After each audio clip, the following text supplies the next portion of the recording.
አይዞሽ በቃ አንዴ ሰጠው ይወራራል አንቺ ራሱ ምንድነው ሰው ያለበት ቦታ እንኳን አትቀመጥም እንዴ ማንሽ እንደዚህ ጭራ ያለ ቦታ ተቀመጥ በዚህ ምንድነው ለማስለቀቅ ትታገለሽ ነው እስቲ ለሽላና ታደለችለት ነው አሁን ይላል በጣም ታደርጊው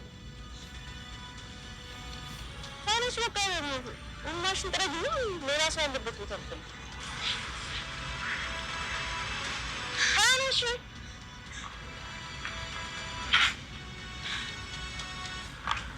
ለዚህ ጋር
ጋሽ ደረጀ ዛሬ በጣም ከዳጣን በጣም ማለት ዳጣ ምን ብዙ ነገሯን ያቃል ጋሽ ደረጀ ግን በዛሬ በጣም የተለየ ስሜት ነበረው እሱም ምንድነው እንግዲህ አቢጌል በሷ ምክንያት ዳጣን ለማስባረር በሰራችው ተንኮልና ባሴረችው ሴራ ምክንያት እንግዲህ ውሃን መርዛ ከቤት በመባረሯ እንደሚታወቀው ነውና በዛ ምክንያት እንግዲህ ዳጣ አቢጌል ለምን ከቤት ተባረረ ብላ በጣም ቅርቧት ነበረ ምክንያቱም ልጅቷን በጣም ስለምትወዳት እህትነቷን ስለምታውቅና በቃ ውጭ ላይ የሆነ ነገር እንዳይደርስባት ከመፍራት አንፃር በሚገርም ሁኔታ እንግዲህ ብዙ ነገር አስባ ለሊት እንቅልፏን ሲነሳት ተነስታ ከቤት ነው የወጣችው እናትና አባቷ እንግዲህ ትውጣ ቅጣቷን ይገባታል ብለው ከቤት ቢያባርሯትም እሷ ግን አልቻለችም በቃ መተኛት ሁሉን ያቃታት ማለት ነው በመጨረሻም ተነስታ እንግዲህ እህቷን አቢጌልን ከሰካራሞች አዲና ቦታ መርጣ አስቀምጣ አይዞሽ እያለች ከጎኗ አቅፋት አድራለች በመጨረሻም ጋሽ ደረጀ ለሊት እንግዲህ በር ሲንኳኳ ሰምቶ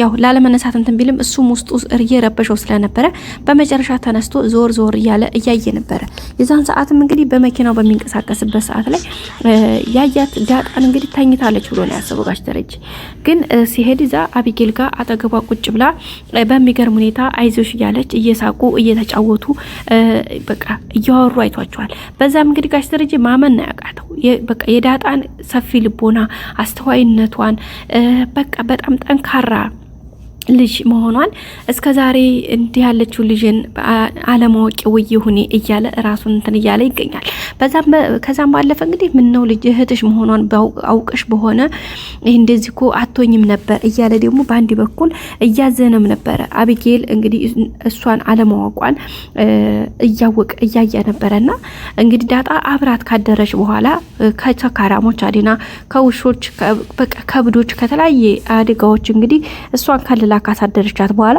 በመጨረሻ ሲነጋ ወደ ቤቷ ነው የተመለሰችው ጋሽ ደረጀ ሲነጋ ቀጥታ ማታየባቸው ቦታ ላይ ሲሄድ የሉ እና በዛን የት ሄዶ ነው ብሎ በማሰብ ለዳጣ ደውሎ ነበር ለወይዘሮ ማርታ ደውሎ ዳጣን አገናኝ ነበር ያላት ዳጣን አገናኝ ብሎ ዳጣን የት ድሽ ነው አቢጌል ሲላት ረን ያላየኋትም የታወኩኝ ነበር ያለችው እሱ አልታያትም አላየቻትም ብሎና አይቼሽ ነበርኮ ማታ አንድ ላይ ተቀመጣችሁ አይቻችኋለሁ እና የትዳኑ አሁን ሲላት እኔ እንጃ እኔ ብርም ስለያዘች ወዴት እንደሄደች አላየኋትም ዞሮ ግን እኔ ቤት ነኝ ነበር ያለችውና እና ጋሽ ደረጀ በጣም ነው ተደነቀው በዛ ላይ ደግሞ ወይዘሮ ማርታ በጣም ነው የተገረመችው ይሄ ነገር እንዴት ሆነ የሚል እንግዲህ ውስጧ በጣም የሌለ ጥርጣሬና ሌላ ሐሳብ ውስጥ ገብታለች ማለት ነው ቤተሰቦቻችን በዛም እንግዲህ ጋሽ ደረጀ ነይ ብሎ ዳጣን እንግዲህ ጁስ ነገር ከጋበሳት በኋላ በጣም ጎበዝ እንደዚህ አይነት ልጅ መሆንሽን በቃ አቃለሁኝ፣ ግን ደግሞ የበለጠ ሌላ ፍቅር እንዲያድርብኝ ያደረግሽኝ እንኳን የኔ ሆንሽ እያለ እንግዲህ ያሞገሳት ነበረ።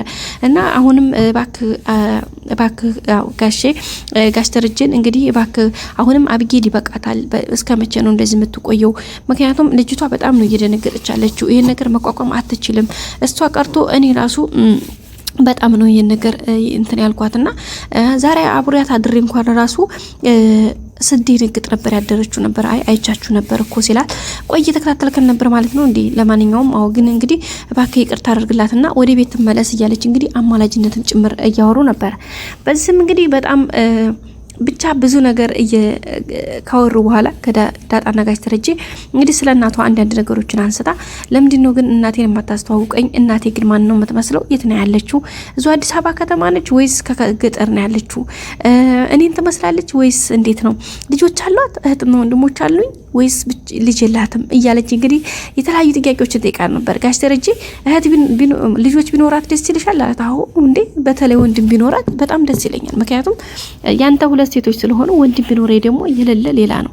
ስለዚህ እህቶችና ወንድሞች ቢኖር ደስ ይለኛል እያለች ነበርና እህትና የላትም፣ አንቺ ብቻ ነች ልጇ። የሚገርመው አንቺን ራሱ ትመጫለሽ የልብ ተስፋ እየጠበቀች ነው እንጂ በህይወት መኖርሽ ራሱ አታውቅም ነበር አለ። ግን አንተ ጭካኔ ነበር ያለችው።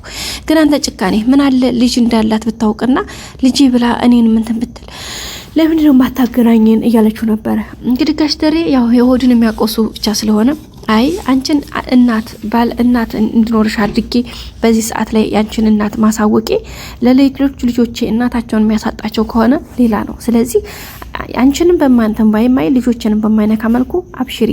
ያንቺን አሁን እናትን ባሳውቅና ቤት ውስጥ ልጅ ናት ብዬ ብናገር ልጆቹ ምንም ላይሉ ይችላሉ፣ ግን ወይዘሮ ማርታ ከኔ ጋር ህይወትን አትቀጥልም። ስለዚህ እሱን ነገር ለመጠንቀቅ ሲባል በዚህ መልኩ እንቀጥላለን ብሏታል። እና እስከ መቼ ነው እያለች እንግዲህ ጥያቄ እየጠየቀችው ነበር።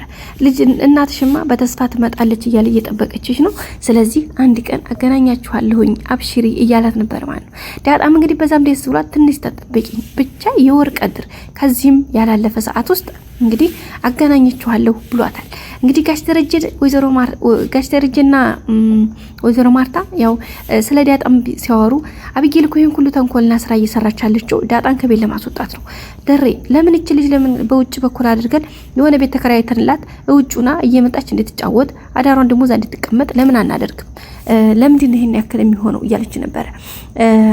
እሱ ምንድነው ቆይ ይሄን ያክል ምን ጡቷን አስጥላታለች እንዴ? ምኗን ነው የቀማቻት? ምንድን አድርጋታለች? ሲቀጥል ዳጣ ለሷ መጥፎ ነች እንዴ? በጣም ነው እንትን የምትላት። ስለዚህ አንቺም ለምንድነው ዳጣ እንዲያስወጣ የምታስገድጂኝ ብሏት ነበረ። እንዴ ቆይ ጋር ድሬ እኔ ለሌላ ነገር አስቤ ሳይሆን አንተ ቆይ ሰው ጓደኛህን ፈርተው ከሆነ እኔ ቀስር ያወራዋለሁኝ። ስለዚህ የሰለሞንን ወይም የዛን አባት ነው የሚባለውን ሰውዬ ስልክ ሰጠኝ ብለው ነበረ። ጋሽ ደረጀም ለምን ሰጥሻለሁኝ? አትወጣም በቃ አብጌል ስርዓቷን ይዛ ትቀመጣለች። ካልፈለገች ከሀገር አስወጣታለሁኝ እንጂ እንደዛ የሚባል ነገር የለም ብሏል። ወይዘሮ ማርታ እዚህ ጋር በጣም ቅር ብሏታል። የእናትነት አንጀቷ ሆኖ ማለት መውጣቷ መቀጣቷ ደስ ቢላትም ግን ደግሞ ይሀች ነገሯ በጣም አሳስቧታል። ለልጅ ብር ላክላት ይሆን? ሆቴል ውስጥ ተጠግታ ይሆን? ጓደኞቿ አላት ይሆን? ተለያየ ጥያቄ በህሊኗ ሲመላለስባት ነበር ያደረው። በመጨረሻ እንግዲህ የሆነው ነገር ሆኖ ዳጣ አብራት አድራ ነገርዮሹ ነግቶ እንግዲህ ዳጣ ከአባቷ የምታስተርቃት ተፈታፍ እያለች ነው። አብጌል ግን የሌለ ሌላ ተንኮልና ሌላ ክፋት ነው ያደረባት። እሱ ምንድነው ዳጣ አንደኛ አብራት ስላደረች በምን ምክንያት እቺ ልጅ አብራ ልታደር ቻለች? ለምን ልታዝንልኝ ቻለች? ለምን ልትወደኝ ቻለች? የሚለው በጣም ተደጋጋሚ ጥያቄ በህሊኗ በጣም እየተመላለሰባት ነው። ሁለተኛ ከአባትሽ ጋር ላስታርቅሽ ነው ደረጀን እኮ ላስታርቃችሁ ብየው እባክህ ብየው እሻለኝ ስትለው እኔ በሆነ የጠየኩት አንድ ነገር እሻ አይልም ነበረ አንቺን ግን እሻለሽ ብላ በሌላ ተርጉመዋለች። ኧረ ተይ አብጌል ቆይ እንዲሁ ሌላውን ተዩ። ለኔ መልካም አመሰግናለሁ እንኳን ብትይ ምን ችግር አለ? አመሰግናለሁ ማለቱን ተይውና ምን አለ በቃ እንደምወድሽና በቃ ይሄ ተንኮል ምንም እንደሌለብኝ እንኳን ብትረጂ ስትላት አይ ይሄን ሁሉ ነገር የምታደርግልኝ ከምን አንፃር እንደሆነ ሳላውቀው ምንም አልልሽም። ሲጀመር በጣም ነው የምታስጠልኝ አንቺ እኔ እንዴት ወደርሽኝ እያለች እንግዲህ አብጌል ትናለች።